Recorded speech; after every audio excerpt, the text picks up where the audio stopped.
Magandang hapon po sa inyong lahat. Malugod na pagbati mula sa Archdiocesan Filipino Mission sa ating pagdiriwang ng banal na misang Pilipino sa mga miyembro ng parokya ng Our Lady of the Assumption, sa mga bisita at mula sa iba't ibang parte ng Toronto at sa mga bagong dating ng mga kababayan natin. Ngayon ay pinagdiriwang natin ang ika-32 linggo sa karaniwang panahon. Ang may alay sa Santa Misang ito ay ang Community of Our Lady of Assumption, Inocencia Filomeno and Alex Samonte, Rose Rezos, Lorenzo at Magdalena Bautista, Annabel Guerra, Imelda Ansale, Lito Saloman, Ernesto Saloman Jr., Maning Henativa, Saloman Family, Ofelia Dulete, Nolito Fuentes at Dan Collins Pendon. Ang ating pong koro ngayon ay ang deboto ng Poong Mahal na Nazareno. Ang magmimisa sa atin ay si Father Lorenzo Salandana. Para po makasama tayo ng lubos sa ating pagdiriwang ng Santa Misa at ipakita natin ang ating paggalang sa ating Panginoon, ipinakikiusap po na pakipatay ang inyong mga cellphone o kahit na anong electric devices. Tumayo po tayong lahat at simulan natin ang ating banal na pagdiriwang.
Sa ngalan ng Ama, ng Anak at ng Espiritu Santo, ang pagpapala ng ating Panginoong Jesucristo, ang pag-ibig ng Diyos Ama, at ang pagkipagkaisa ng Espiritu Santo nawa ay sumenyong lahat. At sumayo rin. Magandang hapon po o magandang gabi sa inyong lahat. Anong nangyari? Magandang gabi. I thought I'm the only one here in the church. Magandang gabi po. Magandang gabi po. Welcome po sa Santa Misang ito, lalo-lalo na yung mga nanonood po sa atin through live streaming at isama-sama po natin sila sa ating panalangin ngayong Santa Misa. Ang tema po ng ating banal na misa ngayon o mga pagbasa ay tungkol sa bukas palad. It's always open. That's why they call it bukas palad. Means to say, when we give to the heart. It's open-handed. Hindi po nakatalikod, hindi po nakatiklop, at hindi kaunti lang. Ibig po sabihin, it is given, and that is from the heart. Invite po kayo na pakinggan ang ating salita ng Diyos at sana po ay ma-challenge tayo kung ano po ang klase na bukas palad meron tayo sa ating sarili at sa ating kapwa-tao. Sa Santa Misang po ito, humingi tayo ng awat patawad at aminin po natin ang ating mga pagkukulang.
Tayo'y manalangin. Ama naming makapangyarihan, para mo nang awang ilayo sa amin araw-araw ang lahat ng mga sumasalungat sa amin at umahadlang upang ang aming buong katauhan ay magkaroon ng kalayaan para kusang sundin ang iyong kalooban. Sa pamagitan ni Kristo kasama ng Espiritu Santo magpasawalang hanggan. Amen.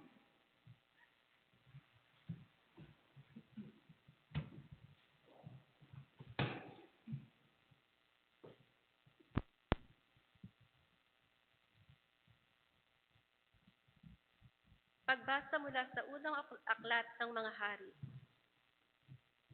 Noong mga araw na iyon, si Propeta Elias ay pumunta sa Sarepta. At nang papasok na siya ng pintuan ng lungsod, nakita niya ang balo na namumulot ng panggato. Sinabi niya sa babae, "Maaari po bang makiinom?" Aalis na ang babae upang ikuha siya ng tubig nang pahabol niyang sabihin, "Kung maaari, bigyan mo na rin ako ng kaunting pagkain." Sumagot ang babae, "Alam po ng Panginoon na iyong Diyos na wala na kaming tinapay. Mayroon po kaming kaunting harina at kapatak na langis. Namumulot nga ako ng maigatong upang lutuin iyon at makakain man lamang kami ng anak ko bago kami mamatay." Sinabi sa kanya ni Elias, "Huwag kang mag-alala. Humayok ka at gawin mo ang iyong sinabi.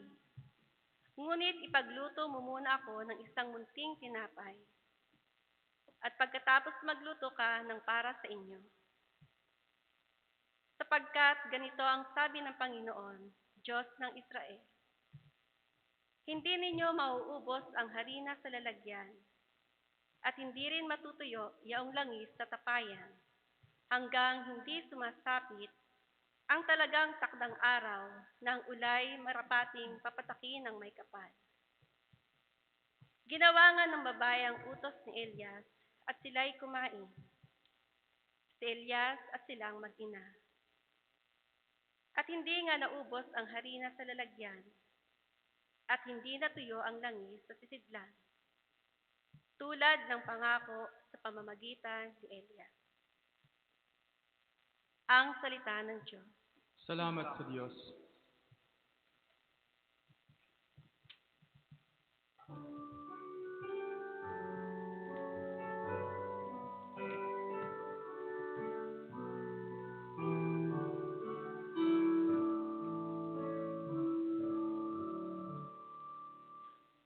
Kaluluwa ko iyong purihin, ang Panginoong butihin. Ang maasahang lagi, Panginoon, panig sa naaapi. Ang Diyos na hukom, may pagkaing handa sa nangagugutom. Kaluluwa ko iyong purihin, ang Panginoong butihin. Pinalaya niya ang mga nabihan, isinasauli paningin ang bulag. Lahat ng inapi ay itinataas, ang mga hinirang niya'y nililingan. Kaluluwa ko iyong purihin, ang Panginoong butihin. Isinasanggalang ang mga dayuhan, sa lupain nila'y doon tumatahan. Tumutulong siya sa balot ulila. Masamang balangkas, pinipigil niya. Kaluluwa ko iyong purihin, ang Panginoong butihin.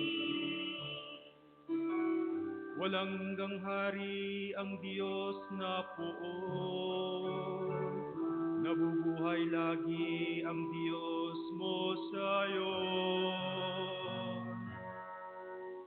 Kaluluwa ko iyong purihin, ang Panginoong butihin.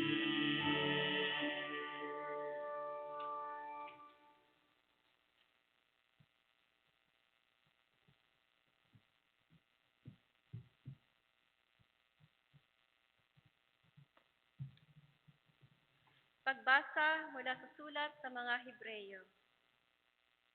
Pumasok si Kristo, hindi sa isang dakong banal na ginawa ng tao at larawan lamang ng tunay, kundi sa langit. At ngayon nasa harapan siya ng Diyos at namamagitan para sa atin. Ang dakilang saserdote ng mga Hudyo ay pumapasok sa dakong banal taon-taon. May dalang dugo ng mga hayop. Ngunit minsan lamang pumasok si Kristo upang ihandog ang kanyang sarili, at iyo'y sapat na. Kundi gayon, kailangan sanang siya'y paulit-ulit na mamatay mula pa ng matatag ang sanlibutan. Subalit minsan lamang siyang napakita, ngayong magtatapos na ang mga panahon upang pawiin ang kasalanan sa pamamagitan ng haing kanyang inihandog. Itinakda sa mga tao na minsan lamang siyang mamatay, at pagkatapos ay ang paghuhukom. Gayon din naman, si Kristo'y minsang inihandog bilang haing upang pawiin ang mga kasalanan ng mga tao. Siya'y muling darating, hindi upang ihandog na muli dahil sa kasalanan, kundi upang iligtas ang mga naghihintay sa Kanya. Ang salita ng Diyos. Salamat sa Diyos.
Sumainyo ang Panginoon. At sumayo rin. Ang mabuting balita ng Panginoon ayon kay San Marcos. Papuri sa iyo, Panginoon. Noong panahong iyon sinabi ni Jesus sa kanyang pagtuturo, mag-ingat kayo sa mga eskriba at mahilig maglalakad ng may mahabang kasuotan at natutuwang nagpagpugayan sa mga liwasan. Ang ibig nila ay ang mga tanging luklukan sa mga sinagoga at ang mga upuang pandangal sa mga piging. Inuubos nila ang kabuhayan ng mga babaeng balo at ang sinangkalay ang pagdarasal ng mahaba, lalo pat bibigat ang parusa sa kanila. Umupo si Jesus sa tapat ng hulugan ng mga kaloob doon sa templo at pinagmasdan ng mga taong naghuhulog ng salapi. Maraming mayayamang naghulog ng malalaking halaga. Lumapit naman ang isang babaeng balo at naghulog ng 2 kusing na katumbas ng 1 pera. Tinawag ni Jesus ang kanyang mga lagad at sa kanyang sinabing, Sinasabi ko sa inyo, ang dukhang balong iyon ay naghulog na higit sa kanilang lahat, sapagat ang iba'y nagkaloob ng bahagi lamang ng hindi nila kailangan. Ngunit ibinigay ng balong ito na dukhang-dukha ang buo niyang ikabubuhay. Ang mabuting balita ng Panginoon. Pinupuri ka namin, Panginoong Hesukristo.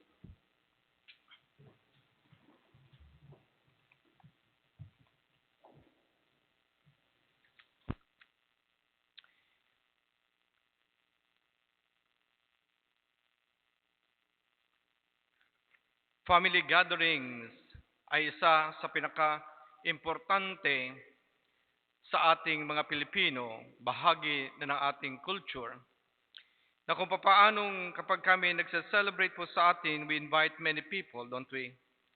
Pagka may birthday, kahit na malalaki na yung bata, naghahanda pa rin sila. And of course, mayroong mga bagay na kalimitan ay higit pa doon sa birthday. May mga maraming occasion na kung papaanong ika nga ay we don't miss the opportunity.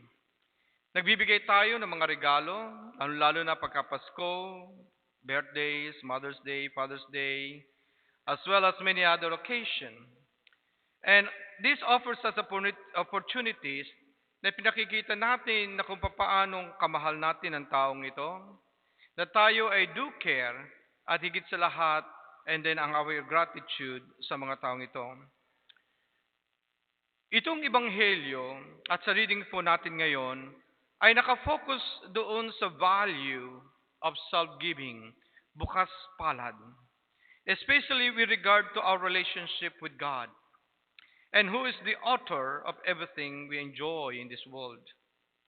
The first reading describes what happened to the prophet Elijah as he was in the land of Sarephat. And at that time, severe drought came in and all over the whole country. Wala silang pagkain, walang tumutubo na kahit na ano. Wala silang pagkain na kahit na ano. And so when Prophet Elijah came to the city, and so the widow was gathering the sticks, and he thought it was his luck to ask for just a small cup of water to drink. Then later on, eventually asked the person, the widow, a piece of bread to eat. The poor widow did not hide the situation and was critical for both herself and her son. There was nothing to do than to use the little flour of wheat left over for the last time, have a piece of cake, eat, and then die because they don't have anymore the next day. So when encouraged by the words of the prophet Elijah and his trustfulness in God, she offered him something to eat. And she was so surprised to realize that neither his jar of flour and his jug of oil did go empty. This story teaches us that when we give God with the whole of our heart, as small as it might be, and in spite of our hardship and difficulties in life, He is able to bless us beyond expectations. What counts most before God is not the quantity of what we offer, but the quality of the hearts that gives. And so it is clear in this text that the poor widow gives a little, but it is precious in the eyes of God. It is precious dahil ibinigay niya kay Elijah ang generosity ng kanyang puso. Pinakita niya kung paanong kahit na walang-wala na sila, ay ibinigay pa rin niya ang pangangailangan ng mga bisita. Ito ay bali, ika nga ay isang malaking dagok para sa atin na kung paanong anong ang ating layunin kung bakit tayo nagbibigay. Ang trust na binigay ng widow na ito, ang pag-ibig niya sa Diyos, na hindi niya inilintanan kung ano pa mangyayari sa kanya kinabukasan. Pero ang importante sa kanya ay kung papaano siya makatutulong para sa mga tao na dumating at humihingi ng kanyang tulong. She surrenders everything, even ang kanyang kabuhayan. This is where God touches the hearts of those people. And this is what, in a sense, touches the hearts of God. Ang puso ng Diyos na naintig dahil doon sa mga tao na kahit paano ay binigay nila ang kanilang sarili. And so therefore, makikita natin dito na maraming klase kung bakit tayo nagbibigay. Ano po? Maraming mga definitions, maraming mga example, but bibigyan ko lang po kayo ng 4. Tingnan natin kung saan tayo category dito sa 4 na ito. Una po sa lahat, yung mga grudge givers. They hate to give. They talk about it, they complain about everything, they complain about God, they complain about the church, they complain about everything, but they never gave. So ito yung mga maiingay na idagdag ng dagdag, ingay na ingay, pero wala naman silang ginagawa. I'm not talking about money in this context. It could be anything at all. It could be time. It could be yung kanilang yung resources o materials na meron sila. Ikalawang, itong tinatawag nating duty givers. They give just because it is a duty and people are watching them. Kailangan ako magbigay kasi makikita nila ako na ako ay generous. Ano po? And then, meron pang isa na tinatawag nating trade givers. Those give because they want to get something in return. Ito ngayon yung mga politicians na kung paano, in their minds, sa atin sa Pilipinas, election na next year, di po ba? So marami na itong mga ganito, mga nagpapagawa, nagbibigay, mga ganyan. But in return, I want your votes. Kaya nagbibigay sila. Pero pagka hindi naman kailangan, nagbibigay ba sila? Hindi sila nagbibigay. Antayin mo hanggang sa election, and then that's the time they will see that they are very givers and very generous. And then merong ika-4 na tinatawag nating conditional givers. These are the givers only depends on a condition that suit the person, or it depends sa kanyang mood. Magbibigay lang ako kapag let's say gusto ko.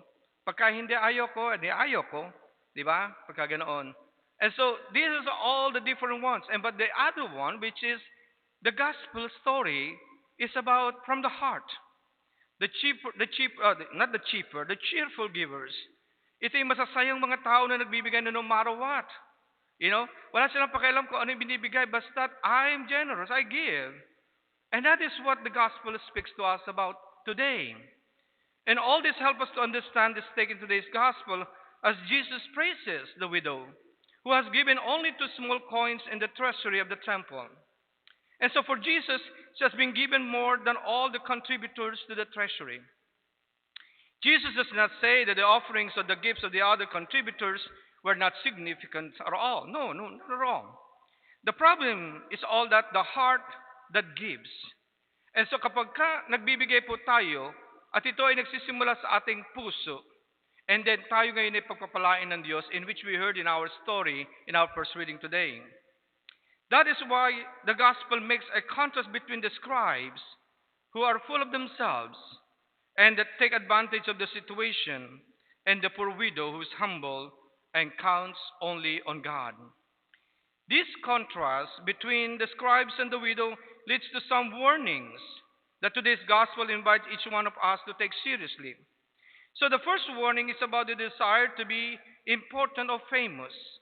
People nagbibigay lamang sila kasi kailangan nila na maging popular. And we will never say it enough. Or, for instance, sometimes they use the church to work for the church or the parish or ministries is to render service to the house of the Lord and the people of God, basically. But to minister to the church is to serve the example of Jesus is the ideal of what it is.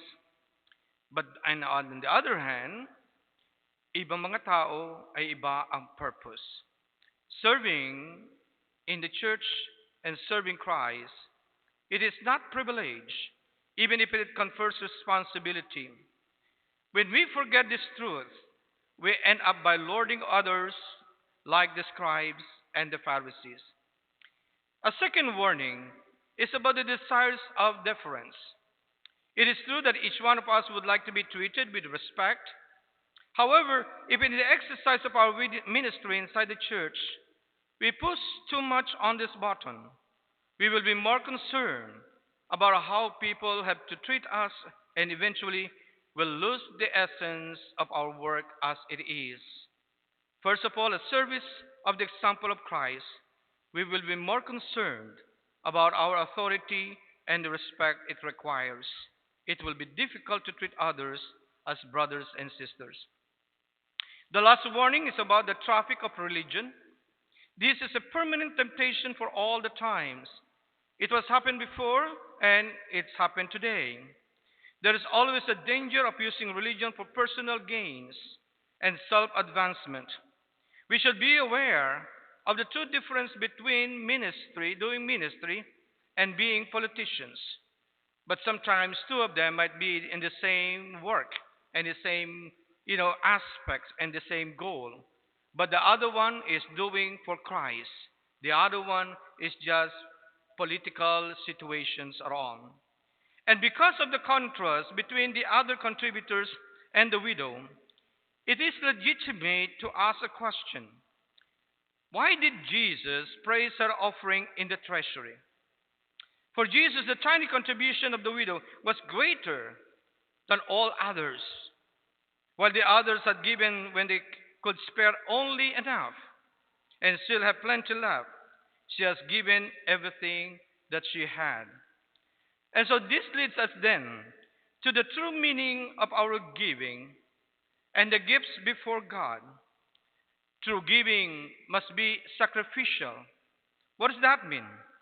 It means that what matters is not the amount of the gift or the size of the gift, but the sacrifice we accept by doing it. It is like what we do with our children. We give everything we can generously and with joy until it hurts. Let me ask you this. For instance, you would like to give donations to the charity or poor on the street or here in the church. And so when the collection time comes in, okay, you open the purse and then what do you see in your purse? There's a bunch of money in there, different denominations, and then you shuffle all of them and then look for the coins. And then you can look at the coins and then of course, what is the first thing that you're going to look? What is the first thing you're going to look?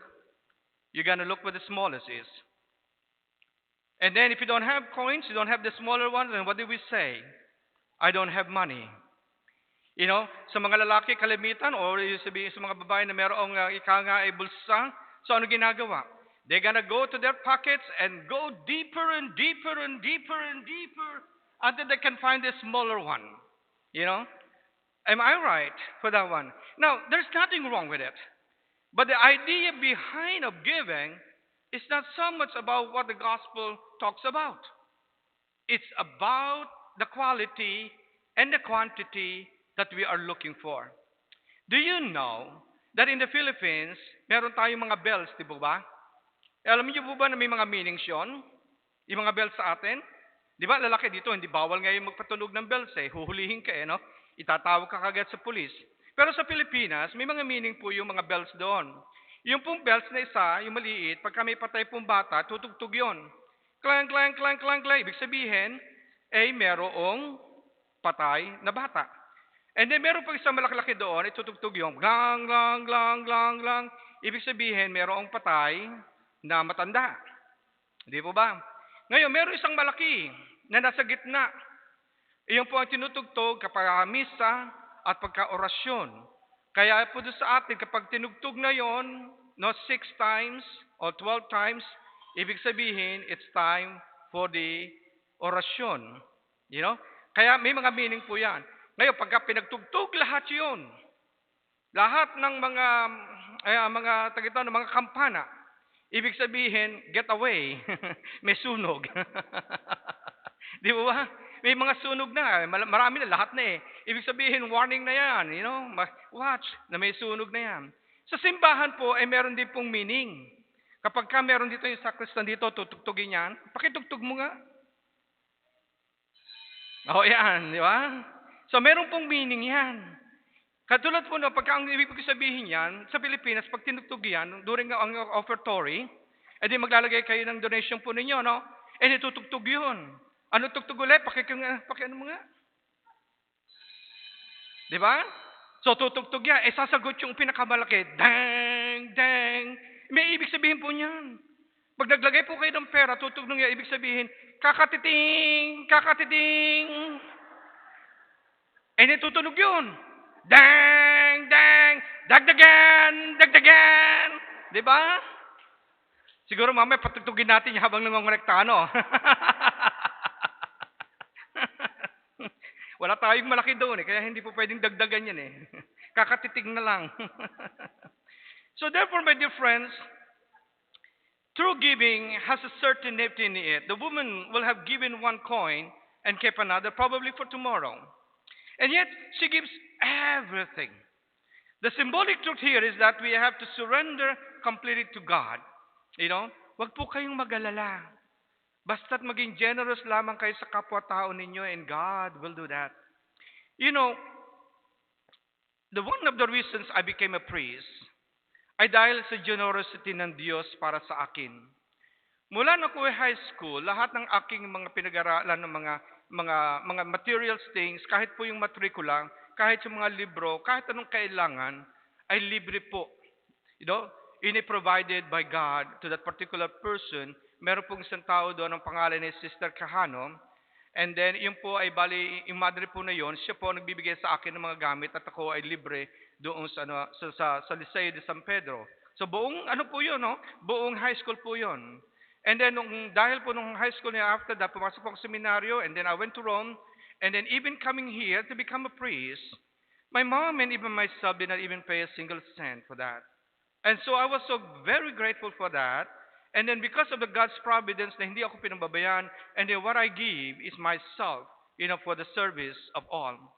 And because of the tremendous gifts that God has given to me in that particular moment, the service that I give is that from the heart.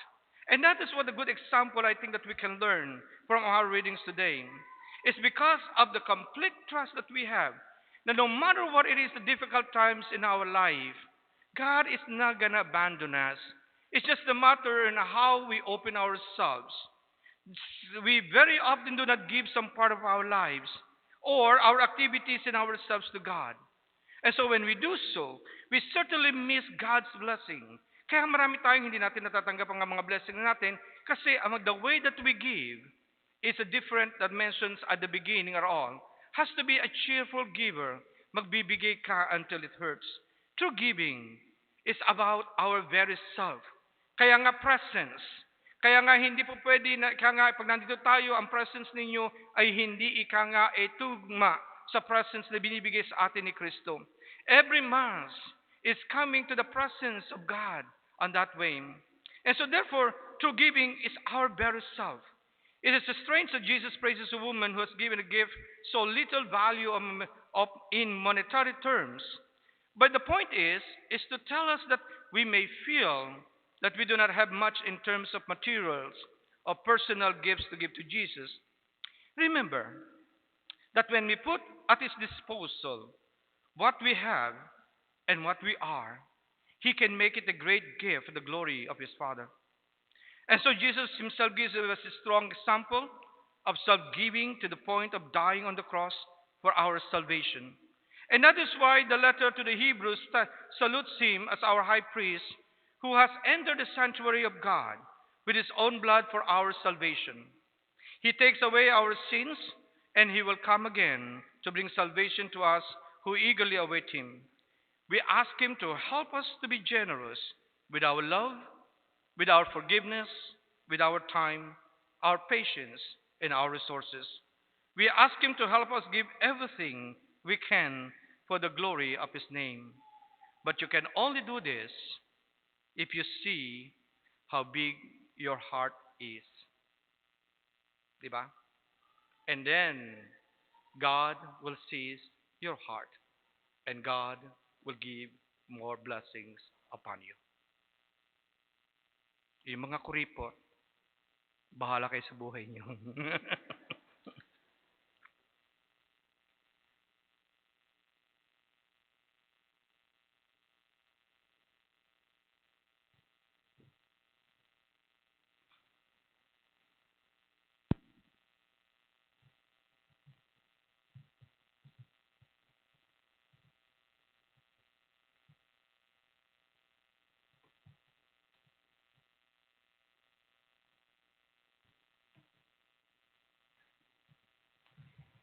Sumasampalataya ako sa Diyos amang makapangyarihan sa lahat na may gawa ng langit at lupa.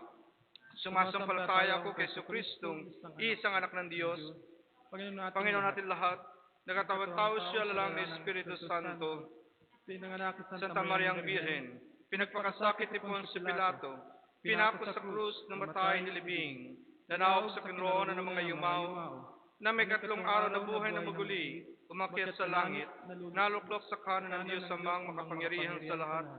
Doon magmumulat paririto at huhukom sa nabubuhay at namatay na tao. Sumasampalataya naman ako sa Diyos Espiritu Santo, sa banal na simbahang katolika, sa kasamahan ng mga banal, sa kapatawaran ng mga kasalanan, sa pagkabuhay na muli na nangamatay na tao, at sa buhay na walang hanggan. Amen. Panalangin ng bayan, pinagsisigla ng mga papuri ni Jesus sa hamak na buloy na mahirap na balo. Manalangin tayo para sa lalong dakilang pagkabukas palad para sa ating sarili at sa lahat ng sangkatauhan. Sama-sama po tayong manalangin, Panginoon, turuan mo kaming maging bukas palad. Ulitin po natin. Panginoon, turuan mo kaming maging bukas palad. Para sa pangkalahatang simbahan, nawa lagi siya maging maningning na halimbawa ng pagiging bukas palad at paglayo sa mga material na bagay. Manalangin tayo. Panginoon, turuan mo kaming maging bukas palad. Para sa Santo Papa at lahat ng mga pinunong relihiyoso, nawa sila'y laging maging maningning na halimbawa sa pakikitungo nila sa mga dukha at api. Manalangin tayo. Panginoon, turuan mo kaming maging bukas palad.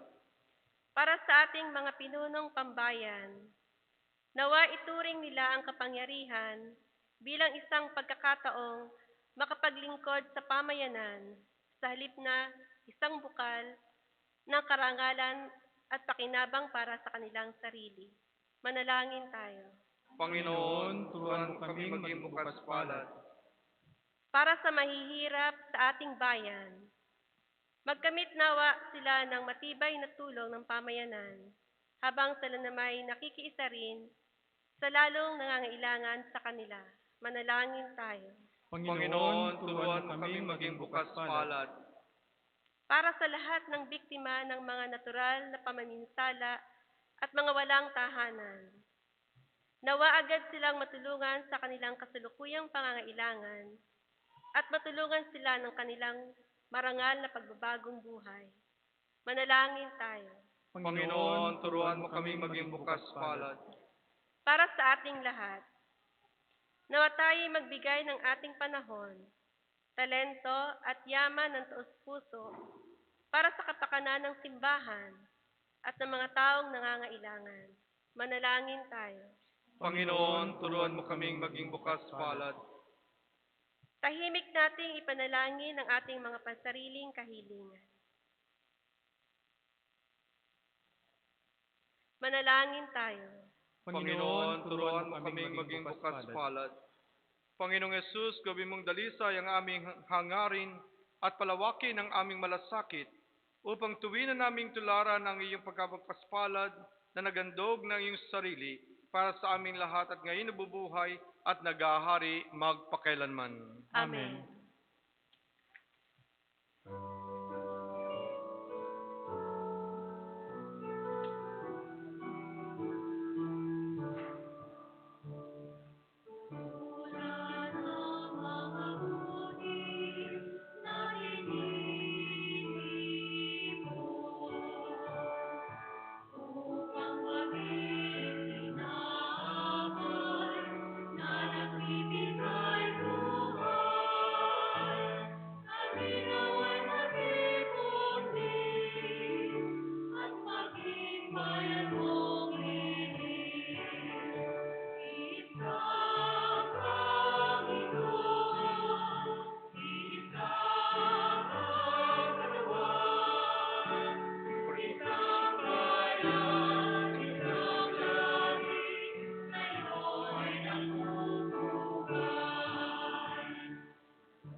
Manalangin tayong lahat, mga kapatid, upang itong ating paghahain ay kalugdan ng Diyos Amang makapangyarihan. Tanggapin nawa ng Panginoon itong paghahain sa iyong mga kamay, sa kapurihan niya at karangalan, sa ating kapakinabangan at sa buong sambayan ng iyang banal. Ama naming lumikha, ang paghahain namin ito ay maging dalisay nawa at maging banal na pakinawag namin sa iyong awang dakila sa pamagitan ni Kristo kasama ng Espiritu Santo magpasawalang hanggan. Amen. Sumainyo ang Panginoon. At sumayo rin. Itaas sa Diyos ang inyong puso at diwa. Itinaas na namin sa Panginoon. Pasalamatan natin ang Panginoong ating Diyos. Marapat na siya'y pasalamatan. Ama naming makapangyarihan, tunay ngang marapat na ikaw ay aming pasalamatan, kahit na ikaw ay pinagtaksilan ng sangkatauhan. Ikaw ay patuloy pa rin sa iyong pagmamahal. Ikaw na ang nagpuno sa aming pagkukulang. Ikaw pa rin ang nagsugo ng tutubos sa tanan. Ang sugong mong anak ay naging di na iba sa amin, bagamat di niya tinularan ang aming pagkamasuwayin. Niloob mong ito upang iyong mamalas sa aming pagkatao ang giling mong anak, na kami tunghayan mong may pag-ibig na tulad, na pagkatanggi mo sa kanya ng higit sa lahat. Ang katapatan niya sa iyong walang maliw ay nagpapanumbalik na muli sa amin ng iyong kasiyahan ng iyong pagtingin, na aming iwinaksi nung ikaw ay aming suwayin. Kaya kaysa ng mga anghel na nagsisiyawit ng papuri sa iyo ng walang humpay sa kalangitan, kami nagbubunyi sa iyong kadakilaan.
Ama naming banal, ikaw ang bukal ng tanang kabanalan, kaya sa pamagitan ng iyong Espiritu, gawin mong banal ang mga kaloob na ito, upang para sa aming maging katawan na dugo ng aming Panginoong Kristo.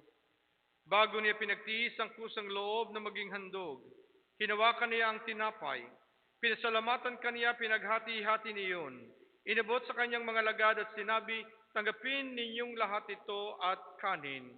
Ito ang aking katawan na ihahandog para sa inyo.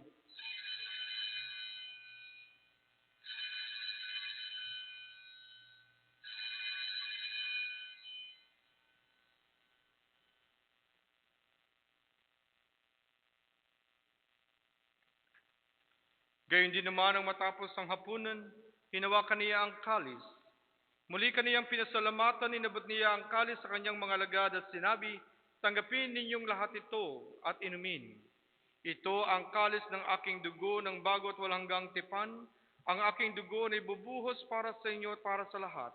Sa ikapagpapatawad ng mga kasalanan, gawin niyo ito bilang pag-alaala sa akin.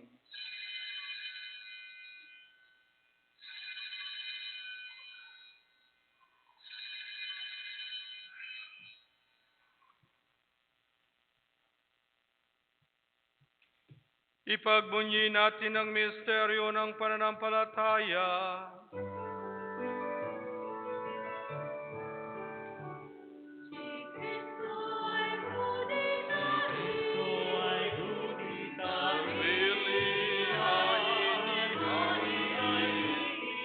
Bilang pagkaitinumin, pinagsasaluhan natin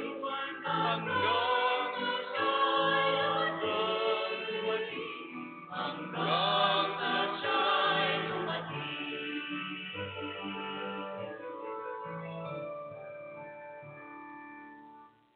ang mga ginagawa po namin ngayon ang pag-aalaala sa pagkamatay at muling pagkabuhay ng iyong anak. Kaya't niyali namin sa iyo tinapay na nagbibigay buhay at ang kalis na nagkakaloob ng kaligtasan. Kami po'y nagpapasalamat dahil kami yung minarapat na tumayo sa harap mo para maglingkod sa iyo. Sinasama namin kaming magsasalo-salo sa katawan at dugo ni Kristo ay mabuklod sa pagkakaisa sa pamagitan ng Espiritu Santo. Amalingapin mo po ang iyong simbahang laganap sa buong digdig. Puspusin mo kami sa pag-ibig, kaysa ni Francisco na aming Papa at ni Tomas na aming Obispo at ng Tanang Kaparian.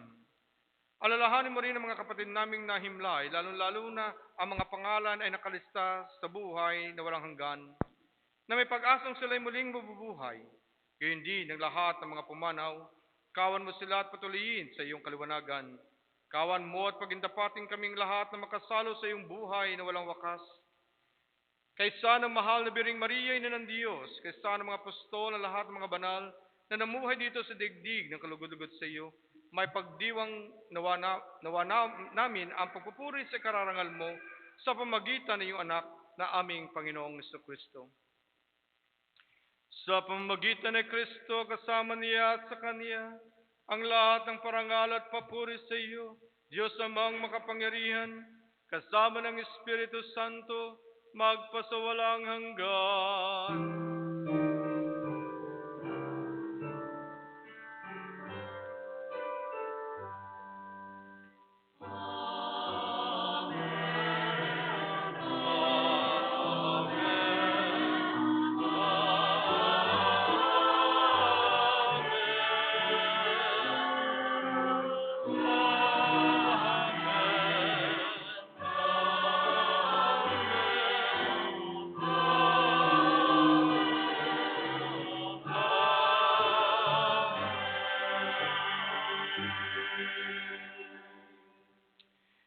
Mga kapatid, ang pinaka-importante po sa buhay natin ngayon ay hindi kung ano ang ating nakamit, kung hindi kung ano ang ating ibinigay. Sapagkat ang binigay natin ay mag-identify kung anong klaseng pagkatao meron tayo. Kung gaano kalaki ang ating puso sa pangangailangan ng ating kapwa. Pag po tayo ay dumating sa sandali na maharap natin ang ating Panginoon, ay isa lamang ang itatanong sa atin, gaano kalaki ang iyong puso? Kaya sama-sama po natin na manalangin at kantahin ang Ama namin.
namin kami adya sa lahat ng masama, pagkalooban ng kapayapaan na araw-araw iligtas sa kasalanan at ilayo sa lahat ng kapamakan. Samantalang aming pinananabikan ang dakilang araw ng pagpapahayag ng tagapagligtas naming si Yesu Kristo.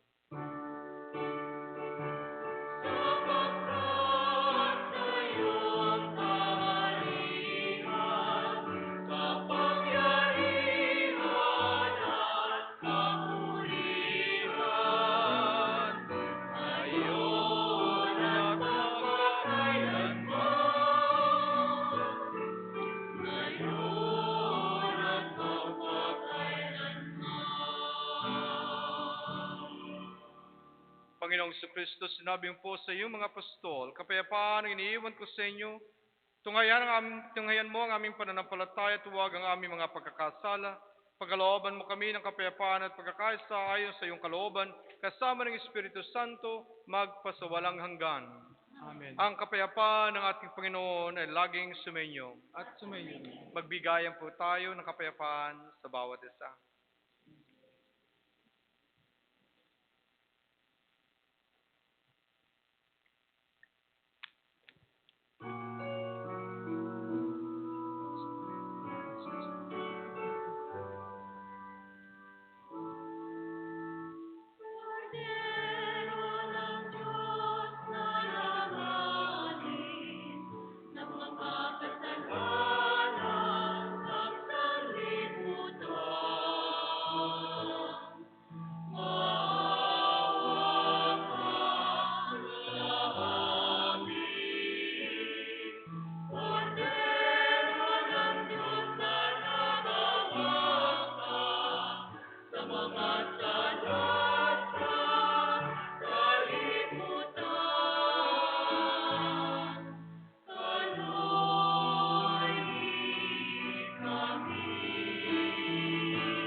Mga kapatid, ito po si Kristo ang kordero ng Diyos na nagbigay ng kanyang buhay para sa inyong lahat at para sa akin. Ito ang nag-aalis ng mga kasalanan ng sanlibutan. Mapapalad po tayong lahat na inanyayahan sa kanyang piging. Panginoon, hindi ako karapat-dapat na magpatuloy sa iyo, ngunit sa isang salita mo lamang ay gagaling na ako.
Tayo'y manalangin. Ama naming makapagmahal, tinatanaw naming utang na loob ang banal na pakikinabang at iniluluhog namin ang Espiritu Santo ay magumapaw sa kalooban naming kanyang tinitigib na iyong kadakilaan upang ang iyong kagandahang loob ay manatili sa aming palagian sa pamagitan ni Kristo kasama ng Espiritu Santo magpasawalang hanggan. Magsipo muna po tayo sandali. Bigyan ko lang po kayo ng updates tungkol doon sa worship safe protocols and restrictions. And the rest of this we will be in our bulletin. Unfortunately, I'm so sorry that we will not be able to hand it out the bulletin this evening. But I would like to encourage you to look on our website for other information. So just a couple of things. Based on the advice from our health and safety expert, parishes can resume congregational singing. So ibig po sabihin, pwede na kayong kumanta kasi yung ating voices for 2 years hindi nagagalaw, yung ating vocal cord, no? Baka mamaya garalgal na yan, so you can sing. Ano po? Kaya lang, hindi pa tayo makakanta kasi hindi namin pwede ilagay dito yung mga words kasi nga kaliwa-liwanag ditong stadium na nandito sa altar, kaya hindi po magpo-portray doon po sa ating wall, unfortunately. So you try your best to enjoy the singing. Ano po? And then, of course, ang choirs and cantors should maintain their current safety protocol of 3 meters. Dati po ay ibali 10 meters away, 10 feet away. Ngayon po ay ibali binawasan na yan. At kailangan po ay physical distancing from anyone else in the church. And of course, they should wear a mask while singing. Doon po sa ating contact tracing remains at best practice. So before, meron po tayong sign in for the Eventbrite. At doon po ay lagi nandun yung mga pangalan at ninyo, and especially that one is really good for social contacting. Sorry, for personal contacting po, just in case na meron pong virus na merong contamination sa ating service. However, meron naman po kayong records sa parokya, kaya hindi na po natin ngayong i-promote. But you have to remember kung ano pong misa kayo nagsimba. So just in case there's something happens in there, it's easily for you to contact. And higit sa lahat po, dahil po ay bali wala na po tayo ngayong reserve, ay bali you can come, first serve.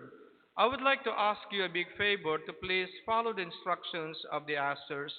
Kasi po hindi po mahirap para sa mga ushers na kung paano kayo ilagay sa upuan, lalo't kung meron po kayong single o dalawa o tatlo o pamilya. And then all of a sudden, we try our best to put everyone and to accommodate everyone. Kasi we have to turn down some people po no? Na lalo pagka let's say na marami na po tayo in the next few weeks, especially simbang gabi or Christmas, and then magkakaroon po tayo ng problema. So we need to kind of cooperate with the ushers kung saan po kayo ilalagay. Huwag na lang po sana tayo magreklamo na ayoko dyan, gusto ko dito, pagka ganoon. Ngayon, kung gusto niyo umupo dito, okay lang po sa unahan. Kaya lang $100 po ang bawat isa dyan. No? Kaya yung mga nandyan, $100 yun yung mga nasa unahan, ano? Kaya ganun po. So hindi po. Bali, ika nga po, we try our best to put everyone at the front and then going up. Kapag kapuno na po, and then we normally overflowing, dinadala po namin sa parish hall kasi hindi na po natin ma-accommodate dito sa itaas. But I would like to ask you to come a little bit earlier para makakuha po kayo ng space dito sa likod. And then otherwise, you will be ended up in the parish hall. I also noticed na kalimitan ay marami pa ring mga huli na mga brothers and sisters na nagsisimba. Kaya they are the Holy Family, no? Alam niyo yung Holy Family? Holy Family. Laging huli. Kaya Holy Family.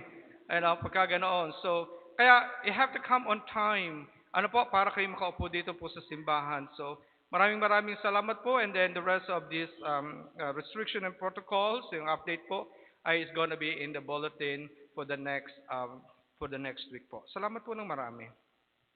Sumainyo ang Panginoon. At sumayo rin. At pagpalain nawa tayong lahat ng makapangyarihang Diyos, Ama, Anak, at Espiritu Santo. Amen. Tapos na po ang ating banal na misa. Humayo po tayo taglayin ang pag-ibig ng Diyos at pag-ibig sa ating kapwa-tao. Salamat sa Diyos. Purihin natin ang Panginoon.